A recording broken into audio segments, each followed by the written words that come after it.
എന്തിനാണ് 11 മാസം ഭക്ഷണ അന്നപാനീയങ്ങളുമായി മുന്നോട്ട് പോയ മുസ്ലിം സമുദായത്തിന്റെ പകൽ സമയങ്ങളിൽ വിശപ്പ് സഹിച്ചുകൊണ്ട് പട്ടിണി കിടക്കാൻ പറയുന്ന 30 ദിവസങ്ങൾ അല്ലാഹു എന്തിനാണ് നമുക്ക് നൽകിയത്? ലഅല്ലക്കും തത്തഖൂൻ. ലക്ഷ്യം ഒന്ന് മാത്രം, തഖ്വ ഉണ്ടാവുക. തഖ്വ ഉണ്ടാകലാണ് ഇതിന്റെ ലക്ഷ്യം. എന്താണ് തഖ്വ? ഇംതിസാലു അവാമിരില്ലാഹി വജ്തിനാബു നവാഹി. അല്ലാഹുവിന്റെ കൽപ്പനകളെ ശിരസാ വഹിക്കുക, അല്ലാഹുവിന്റെ കൽപ്പനകൾ നിർവഹിക്കുക, അവന്റെ വിരോധാജ്ഞകളെ അവൻ വിരോധിച്ച കാര്യങ്ങളെ മുഴുവൻ വെടിയുക. ഇതാണ് തഖ്വ. ഈ തഖ്വ ഉണ്ടാകേണ്ടത് മുഹമ്മദ് റസൂൽ സല്ലല്ലാഹു അലൈഹി വസല്ലം തങ്ങൾ പഠിപ്പിച്ചത് അത്തഖ്വ ഹാഹുന, ഈ ഹൃദയത്തിൽ നിന്നാണ്. ഹൃദയത്തിലേക്ക് ചൂണ്ടിയിട്ട് റസൂലുള്ളാഹി സ്വല്ലല്ലാഹു അലൈഹി വസല്ലം പറഞ്ഞു അത്തഖ്വ ഹാഹുന. ഈ ഹൃദയം നിങ്ങൾ സംശുദ്ധമാക്കിയാൽ നിങ്ങളുടെ ശരീരവും നന്നാവും. ഹൃദയമാണ് എല്ലാത്തിന്റെയും അടിസ്ഥാനം. മനുഷ്യ ശരീരത്തിലെ രാജാവാണ് ഹൃദയം. ഈ രാജാവിന്റെ പാടിച്ചകൾ പറ്റിയാൽ, അപാകതകൾ സംഭവിച്ചാൽ ഈ ശരീരം വളരെ ദുർഘടമായ വഴിയിലൂടെ സഞ്ചരിക്കും. ആ ഒരു സഞ്ചാരത്തിൽ നിന്ന് നേരായ സഞ്ചാരപഥത്തിലൂടെ നടത്തിപ്പോവാൻ ഹൃദയത്തെ നന്നാക്കിയെടുക്കണം. നമ്മുടെ കർമ്മങ്ങളെക്കാളും നമ്മൾ നന്നാക്കേണ്ടത് ഹൃദയത്തെയാണ്. അതുകൊണ്ടല്ലേ നിങ്ങൾ പ്രവർത്തിക്കുന്ന പ്രവർത്തനങ്ങളിലേക്കല്ല റബ്ബിന്റെ നോട്ടം, നിങ്ങളുടെ ആഹാര സൗഖ്യമേറിയ ഈ ശരീരത്തിലേക്കല്ല നോട്ടം, നിങ്ങളുടെ ഭംഗിയാവുന്ന വസ്ത്രധാരണങ്ങളിലേക്കല്ല റബ്ബിന്റെ നോട്ടം, മറിച്ച് അല്ലാഹുവിന്റെ നോട്ടം ഇലാ ഖുലൂബിക്കും, നമ്മുടെ ഹൃദയങ്ങളിലേക്കാണ്. ഹൃദയത്തിന്റെ ശുദ്ധി എത്രയാണോ, ഹൃദയത്തിന്റെ ആ മലിനമില്ലാത്ത ആ സ്ഫുടം ചെയ്തെടുത്ത അവസ്ഥ എത്രത്തോളം ഉണ്ടോ അത്രത്തോളം റബ്ബിന്റെ മുമ്പിൽ നിങ്ങൾ അത്യുത്തമരാണ്. മുഹമ്മദ് റസൂലുള്ളാഹി സ്വല്ലല്ലാഹു അലൈഹി വസല്ലം ആദ്യത്തെ പടി റമദാൻ വരുമ്പോൾ നമ്മൾ അടിക്കേണ്ട പെയിന്റ് ഹൃദയത്തിലാണ്. നമ്മളിപ്പോ വീടിന്റെ പുറഭാഗങ്ങളും പള്ളിയുടെയും എല്ലാത്തിന്റെയും പുറഭാഗങ്ങളും ഉൾഭാഗങ്ങളൊക്കെ അടിക്കുന്നുണ്ട്. അത് നമ്മുടെ രണ്ടാം ഘട്ടമാണ്. നല്ലതാണ്. റമദാനിനെ സ്വീകരിക്കാൻ വേണ്ടിയതെല്ലാം ചെയ്യൽ വളരെ ബുദ്ധിമുട്ടുള്ള കാര്യമാണ്, ബഹുമാനമാണ്. അതിനു മുമ്പ് നമ്മൾ നിർവഹിക്കേണ്ട ഒരു കാര്യമുണ്ട്. നമ്മുടെ ഹൃദയത്തെ സ്ഫുടം ചെയ്തെടുക്കണം. ഹൃദയത്തൊന്ന് മലിനങ്ങളിൽ നിന്ന് വിപരീകരിക്കണം. എന്നാലേ റമദാനാവുകയുള്ളൂ. അതിനെന്ത് വേണം? ആദ്യം അല്ലാഹുവിന്റെ ഖുർആൻ പറഞ്ഞത് നമ്മൾ ഖുതുബയുടെ അവസാനത്തിൽ, ദുആന്റെ അവസാനത്തിൽ പറയുന്നുണ്ട്, വലാ തജ്അൽ ഫീ ഖുലൂബിനാ ഗില്ലൽ ലില്ലദീന ആമനൂ വലാ തജ്അൽ ഫീ ഖുലൂബിനാ. ഞങ്ങളുടെ ഹൃദയത്തിൽ നീ നൽകരുത് റബ്ബേ, നീ ഉണ്ടാക്കരുത്. ഗില്ലൽ ലില്ലദീന ആമനൂ, വിശ്വാസികളോടൊരു വെറുപ്പ്, വിശ്വാസികളോട് വല്ല വിഫ്രത്തും വല്ല വെറുപ്പും വിദ്വേഷവും ഒന്നും നിങ്ങളുടെ ഖൽബിൽ നീ നൽകല്ല. ഹൃദയത്തിൽ അപരനായ മുഅ്മിനായ മനുഷ്യനോട് വെറുപ്പുണ്ടെങ്കിൽ, ദേഷ്യമുണ്ടെങ്കിൽ ശരീഅത്ത് അനുവദിച്ച കാര്യങ്ങളിൽ ഒഴികെ, എടുത്തു പറയണം, ശരീഅത്ത് അനുവദിക്കാത്ത കാര്യങ്ങളിൽ, അനുവദിച്ച കാര്യങ്ങൾ ഒഴികെ മറ്റുള്ള വിഷയങ്ങളിൽ വല്ല വെറുപ്പുമുണ്ടെങ്കിൽ എന്നാൽ നിന്റെ റമദാൻ റബ്ബ് സ്വീകരിക്കില്ല, നിന്റെ നോമ്പ് അല്ലാഹ് സ്വീകരിക്കില്ല. മുഹമ്മദ് റസൂലുള്ളാഹി സ്വല്ലല്ലാഹു അലൈഹി വസല്ലം, മഹാനായ ഇബ്രാഹിം നബി അലൈഹി സ്വലാത്തു വസ്സലാം, അവിടുന്ന് ദുആ ചെയ്യുന്നൊരു ദുആയുണ്ട്, വലാ തുഖ്സിനി യൗമ യുബ്അസൂൻ. റബ്ബേ, നാളെ നിന്റെ പരലോകത്ത് പുനർജനിപ്പിക്കപ്പെടുന്ന നാളില്ലേ, ആ പരലോകത്ത് നിന്നെ നീ വശളാക്കല്ല അല്ലാഹ്, പരാജിതരിൽ പെടുത്തല്ല റബ്ബേ, നിന്ദരാക്കല്ല അല്ലാഹ്. ഇബ്രാഹിം നബി അലൈഹി സ്വലാമിന്റെ ദുആയാണ്. ആ ദിവസം എന്നറിയുമോ? ഇബ്രാഹിം നബി പറയാണ്, യൗമ ലാ യൻഫഉ മാലും വലാ ബനൂൻ. സമ്പത്തും സന്താനങ്ങളും ഉപകാരപ്പെടാത്തൊരു സമയമാണ്. സമ്പത്തുണ്ടായിട്ട് കാര്യമില്ല, ഒരുപാട് സന്താനങ്ങളുണ്ടെന്ന് പറഞ്ഞ് ഗർവ്വ നടിക്കാൻ പറ്റുന്ന ലോകം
ചെയ്യാത്ത സ്ഥലത്ത് ഞാൻ സുജൂദ് ചെയ്യുമെന്ന് ഒരാൾ നേർച്ചയാക്കിയാൽ അവന്റെ നേർച്ച കിട്ടാൻ പറ്റൂല, അവന്റെ നേർച്ച വിടൂല.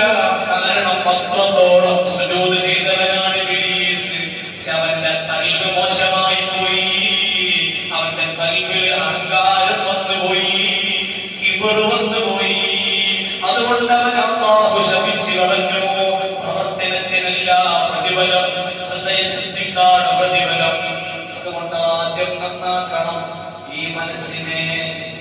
എല്ലാ മലിനങ്ങളിൽ നിന്നും, മ്ലേച്ഛതകളിൽ നിന്നും, അരുതായ്മകളിൽ നിന്നും, അധർമ്മങ്ങളിൽ നിന്നും ഈ മനസ്സിനെ നന്നാക്കിയെടുത്ത് നല്ല മനസ്സോടുകൂടെയാണ് റമദാനിനെ വരവേൽക്കേണ്ടത്. രണ്ടാമത്തെ കാര്യം പറയട്ടെ, മനസ്സ് നന്നാക്കേണ്ടടുത്ത് പരിശുദ്ധമായ ഖുർആൻ പറഞ്ഞത്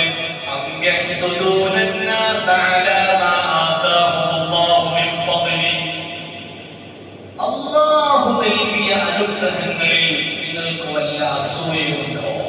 അല്ലാഹുവിന്റെ ചോദ്യമാണ്. നിങ്ങൾ എന്തിനാണ് അസൂയ വെക്കുന്നത്? അല്ലാഹു ജനങ്ങൾക്ക് കൊടുക്കുന്ന അനുഗ്രഹങ്ങളിൽ നിങ്ങൾ അസൂയപ്പെടുന്നവരാണോ? എന്നാൽ നബി സല്ലല്ലാഹു അലൈഹി വസല്ലം തങ്ങൾ പറയാണ്, ഇയ്യാകും വൽ ഹസദ ഫഇന്നൽ ഹസദ യഅകുലുൽ ഹസനാതി കമാ തഅകുലുൻ നാറുൽ ഹതബ്. വിറകിനെ തീ കരിച്ചു കളയുന്നത് പോലെ നിങ്ങളുടെ മുഴുവൻ സൽക്കർമ്മങ്ങളെയും ഹൃദയത്തിൽ ഉണ്ടാകുന്ന അസൂയ മുഴുവൻ കരിച്ചു കളയുമെന്ന് മുഹമ്മദ് റസൂലുള്ളാഹി സ്വല്ലല്ലാഹു അലൈഹി വസല്ലം. ആ ഒരു അസുഖം ഉണ്ടാവാൻ പാടില്ല ഹൃദയത്തിൽ മറ്റൊരാളോട് അസൂയ. എന്താണ് അസൂയ എന്ന് പറഞ്ഞാൽ? അസൂയ എന്ന് പറഞ്ഞാൽ എന്താ? അല്ലാഹു ഒരാൾക്ക് നൽകിയത് എനിക്ക് പൊരുത്തല്ല. എന്റെ സഹോദരൻ അല്ലാഹു വലിയ അനുഗ്രഹം നൽകി, നല്ല വലിയൊരു വണ്ടി ഓടിച്ചിട്ട് വലിയ വീട് വെക്കാനുള്ള തൗഫീഖ് നൽകി. ആ തൗഫീഖ് നൽകിയത് അത് മോശമായി പോയി, പിടിച്ചിട്ടില്ല. അത് അവർക്ക് കിട്ടാൻ പാടില്ല, അതൊരിക്കലും അവർക്ക് ലഭിച്ചുകൂടാ. എന്ന് പറഞ്ഞാൽ അല്ലാഹുവിற்கு വിധിച്ചത് തെറ്റായി പോയി എന്നൊരു ചിന്ത അസൂയുള്ളവന്റെ മനസ്സിൽ വരാൻ. അല്ലാഹു കൊടുത്തതിൽ തൃപ്തിപ്പെടാത്തവൻ ആ ഒരു അല്ലാഹുവിന്റെ തീരുമാനത്തെ അതൊരു തെറ്റായ തീരുമാനമായി മനസ്സിൽ കൊണ്ട് നടക്കുക, അതാണ് അസൂയ. ഈ അസൂയ ഉണ്ടായാൽ കുടുംബം തമ്മിൽ അസൂയ, കൂട്ടുകാർ തമ്മിൽ അസൂയ, കച്ചവടക്കാർ തമ്മിൽ അസൂയ, അങ്ങനെ പലരും തമ്മിൽ അസൂയകളാണ്. അതൊന്നുമില്ലാത്ത നല്ല കൽബോടുകൂടിയാണോ റമദാൻ അനുകൂലമാണ്. ഇത് റമദാനിൽ നമ്മൾ മുന്നൊരുക്കമായി ചെയ്യേണ്ടതാണ്. ആരോടൊക്കെ അസൂയുണ്ടോ എല്ലാം എടുത്ത് കളയണം. എനിക്ക് വിധിച്ചത് എനിക്ക് റബ്ബ് തരും. ആന്മാര് പറയുന്നതായി കാണാം, നിനക്ക് വിധിച്ച കാര്യം മറ്റൊരാൾക്ക് അല്ലാഹു നൽകില്ല. നമ്മൾക്ക് വിധിച്ച സാധനം അല്ലാഹു വേറൊരാൾക്കും കൊടുക്കില്ല. നമ്മൾക്ക് കിട്ടാത്തതൊന്നും നമ്മൾക്ക് വിധിച്ചതും അല്ല. അങ്ങനെ കയ്യിലേക്ക് എത്തിയത് പെട്ടെന്ന് പോയി, പെട്ടെന്ന് പോയി. വലിയൊരു ലക്കിയായിരുന്നു, വലിയൊരു ഭാഗ്യമായിരുന്നു.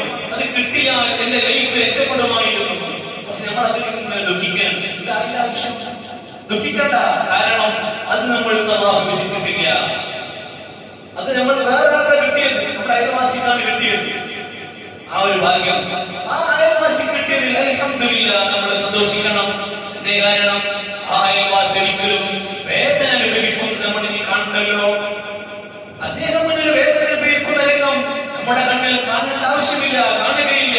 അദ്ദേഹം രക്ഷപ്പെട്ടു. അല്ലാഹു നമ്മളെ രക്ഷപ്പെടുത്തുമാറാകട്ടെ. ആ ഒരു ചിന്ത നമ്മുടെ കൽബിലുണ്ടായാൽ അസൂയ ഉണ്ടാവില്ല. എല്ലാവർക്കും നല്ലത് വരണം. സ്ഥാനമാനങ്ങൾ കിട്ടുമ്പോഴും അസൂയ ഉണ്ടാവും. ഞാൻ എടുത്തല്ലേ, അദ്ദേഹം എടുത്തല്ലേ ഉണ്ടായത്, എടുത്തല്ലേ കയറിയത്, ഞാൻ ഇത്ര കൊല്ലമായി എന്നെ പ്രസിഡന്റ് ആക്കിയിട്ടില്ലല്ലോ, എന്നെ സെക്രട്ടറി ആക്കിയിട്ടില്ലല്ലോ, എന്നെ അങ്ങനെ ആക്കിയില്ലല്ലോ, ഇങ്ങനെ ആക്കിയില്ലല്ലോ എന്നൊരു ചിന്ത നമ്മളിൽ വന്നാൽ ഉടനെ എല്ലാ ഇബാദത്തും നഷ്ടപ്പെട്ടു പോവുകയാണ്. ാകട്ടെ. മൂന്നാമത്തൊരു കാര്യം,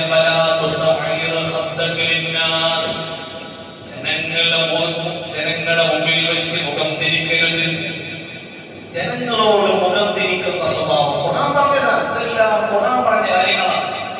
ജനങ്ങളുടെ മുമ്പിൽ വെച്ച് മുഖം തിരിക്കുന്ന സ്വഭാവം അതൊരിക്കലും ചെയ്യരുത്. അത് അഹങ്കാരത്തിന്റെ സ്വഭാവമാണ്, അത് മനുഷ്യത്വത്തിന്റെ സ്വഭാവമല്ല. മുമ്പിൽ ഇങ്ങനെ കാണുമ്പോ ഒരു പുഞ്ചിരി സമ്മാനിക്കണം, ഒരു പുഞ്ചിരി സമ്മാനിക്കണം. മക്തബസ്സുമു ഫീ വജ്ഹി അഖീക സദഖ, എന്റെ സഹോദരന്റെ മുഖത്ത് നോക്കി നീ പുഞ്ചിരിക്കൽ സദഖയാണ്.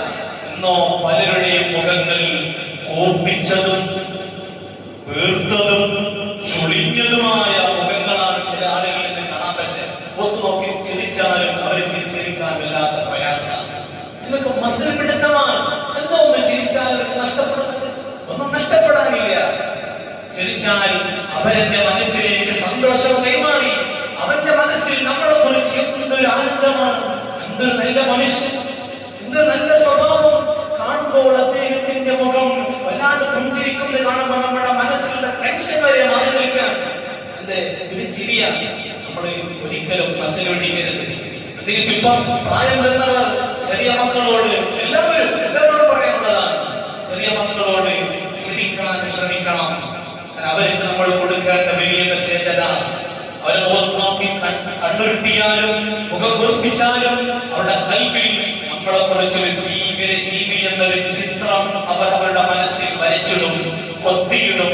അതില്ലാതിരിക്കാൻ പുഞ്ചിരി സല്ലല്ലാഹു അലൈഹി വസല്ലം തങ്ങൾ പഠിപ്പിച്ച ഏറ്റവും വലിയ സ്വഭാവമാണ്. അല്ലാഹുവിന്റെ ഖുർആൻ പറഞ്ഞതാണ്, വലാ തുസഖിറ ഖദ്ദക ലിന്നാസ്, കവിൾത്തടം തിരിച്ചു പോകല്ല. ഏത് മുഅ്മിനെ കണ്ടാലും സലാം പറയണം, മുസ്ലിമിനെ കണ്ടാൽ പുഞ്ചിരിക്കണം, ഒരു സലാം കൊടുക്കണം. സലാം പറയാൻ പാടില്ലാത്ത ചില ഭാഗങ്ങളുണ്ട്, അവിടെ ഒഴികെ ബാക്കിയെല്ലാവരോടും സലാം പറയണമെന്ന വിഷയത്തിൽ ഇസ്ലാമിന്റെ കൽപ്പനയാണ്. അതൊക്കെ മനസ്സിന്റെ ശുദ്ധിയാണ്. ഈ മനസ്സ് ക്ലിയറാക്കിയിട്ട് വേണം റമദാനിനെ സ്വീകരിക്കാൻ. ഞാൻ 10 ഖത്മ് 20 ഖത്മ് ഓതിയൊരു കാര്യമില്ല, എത്ര ഖത്മ് ഓതിയിട്ട് കാര്യമില്ല. തറാവീഹ് 9 ദിവസമായി 20 റക്അത്ത് നിസ്കരിച്ചിട്ട് കാര്യമില്ല. ഖൽബ് നന്നാകണം. ലഅല്ലകും തത്തഖൂൻ, റമദാനിന്റെ അടിസ്ഥാന ലക്ഷ്യം ഹൃദയം നന്നാകലാണ്. ഇബാദത്ത് ഒരുപാടുണ്ട്, ഇത് മനസ്സ് നന്നാക്കാനുള്ളതാണ്. അല്ലാഹു തൗഫീഖ്